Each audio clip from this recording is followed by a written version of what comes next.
We're here now. We're back to our new home.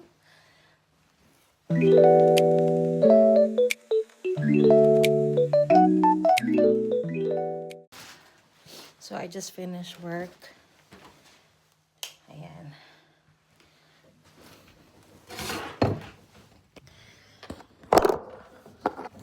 Ayan. So, andito na yung ating bagong sofa. Ito na yung ating meron na kaming sariling sofa, tapos mga table, at saka mga cabinet. Hindi pala cabinet, ay mga bagong drawer. So, mamaya pakita ko sa inyo guys. And magsisimula na muna akong mag-arrange. Tara! Okay.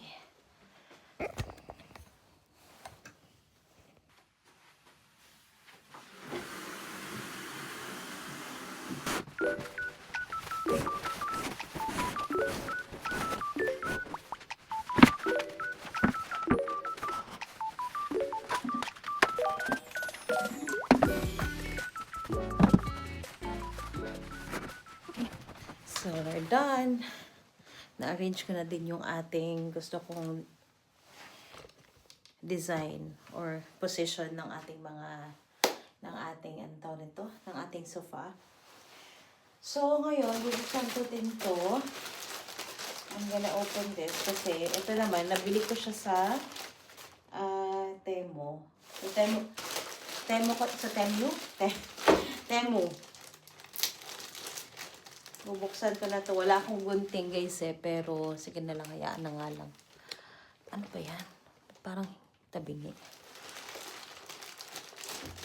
Buksan natin. Ito is, ilalagay ko siya sa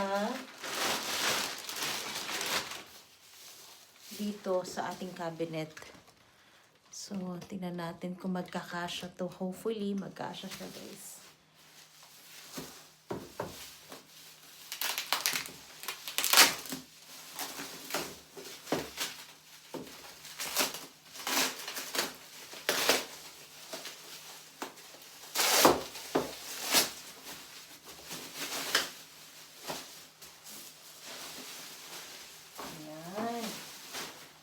Sealed pa talaga siya, oh.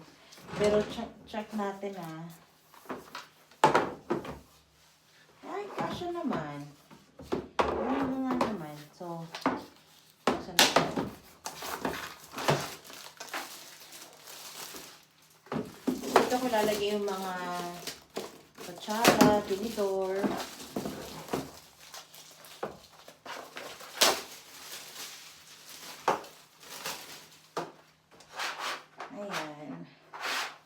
So, gagawin pala siya, oh. Meron siyang wider na ano. Ayun. So far. Ayan, nagkasya siya, guys. Meron pang space. So, ang gagawin natin, yung space dito na part, dito na side. Lalagyan natin yan. Maganda siya.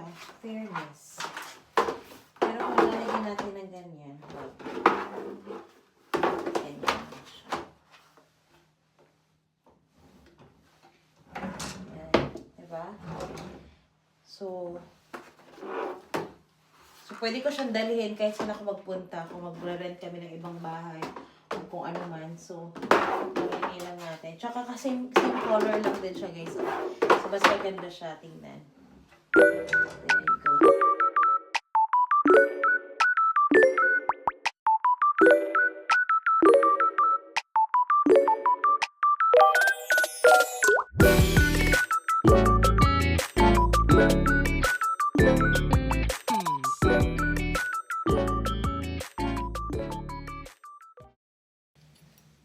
Alright, so I'm back in the house, guys. And dumating na din yung aking pinadeliver na dining table. So, grabe, medyo mabigat siya. Pinagtulungan naming tatlo ng mudrabels ko at saka ako and my husband.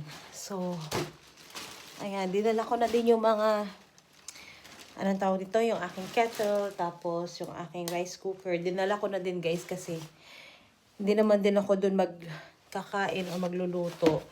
And yes, finally, we're almost there. We're almost done. Lagay ko yung ating dyan.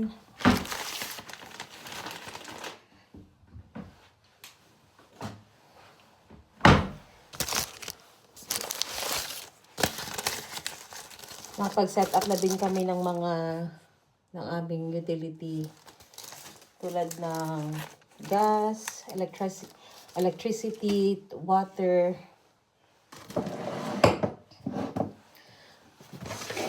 So, yan, ilalagay ang ating something. Ganyan.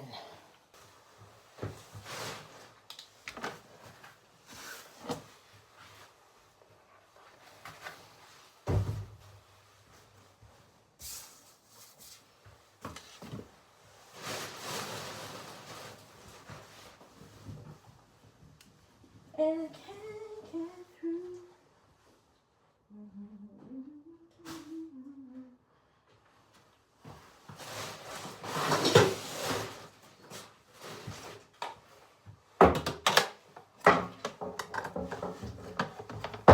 Ito yung ating kettle. Tapos, mas okay na rin ito na dalhin guys kasi nga,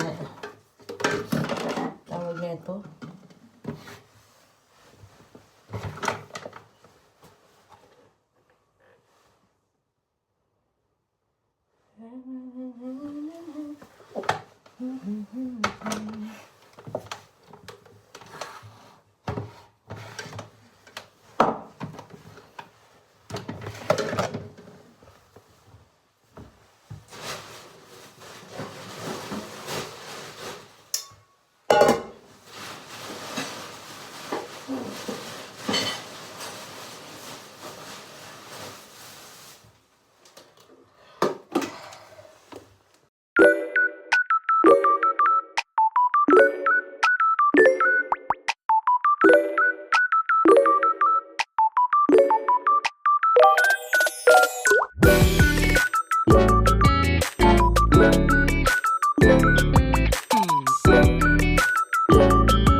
Hi guys, welcome back again to my vlog, and it's me again, guys. So for today's video, I'm happy to share it with you guys that finally we are already fully moved into our new place.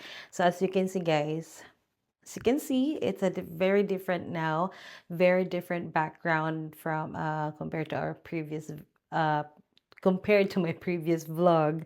So ito po, nandito tayo ngayon sa kitchen. I'll show you just a very short, quick. Ayan. So this is my kitchen now. Pero hindi pa ako tapos dahil I'm still actually working on arranging all the stuff here sa kitchen. Tapos, pero nakapagluto na ako dito. First time ko nagluto kanina. And yung mga ibang ano sa cabinet, nalagay ko na siya. But I'll show that to you later on, guys. Yeah, so I just wanna say that I am so happy, and finally, after a year, we're renting this small flat. We're finally moved into this two-bedroom uh, flat. So meron na kami ditong uh, sariling living room, a separate living room, malaki-laking living room siya. And then I was able to also buy sofa. So yung sofa namin, I'm gonna show that to you later on. And then, yeah. And then may mga nabili na din akong ibang gamit for for the bedroom. Tapos, na-set up ko na din yung computer. Hindi pala yung computer, I mean, yung aking internet dito sa bahay. Kasi kanina, kahapon pala guys, nag-work from home ako. Tapos, yung connector pala doon is old version. So, buti na lang, meron akong unlimited data sa aking phone. Unlimited data. So, buti na nakakonect siya sa computer and nakapag-work from home pa rin ako kahit papano. But, before 5 PM, siguro mga 30 minutes before 5 PM, muntikan na talagang hindi mag-connect kasi nga parang humihina na yung internet. Pero anyways, at least nakapag-ano din ako, nakapag totally fully work on talaga ako sa work ko. And then, yes, konti na lang guys. Kung nakita niyo yung aking previous vlog, yung part 1 and part 2. So, konti na lang talaga siya. So, malapit na akong matapos. And then after dito sa kitchen, I'll go proceed to the living room and then arrange. Tapos, after ma-arrange lahat sa living room, and then I can do hoover or mag-hoover ako doon. Tapos, I'll make another vlog para sa ating unboxing. Kasi bumili ako ng bago nating secret. Ayan. So, meron ako bagong biniling item. Tapos, yan. I-ano natin sa ating living room. So, doon natin ilalagay. And yes, what else? So, yeah, I will just gonna continue. And I'll show you in my next vlog. So, let's go.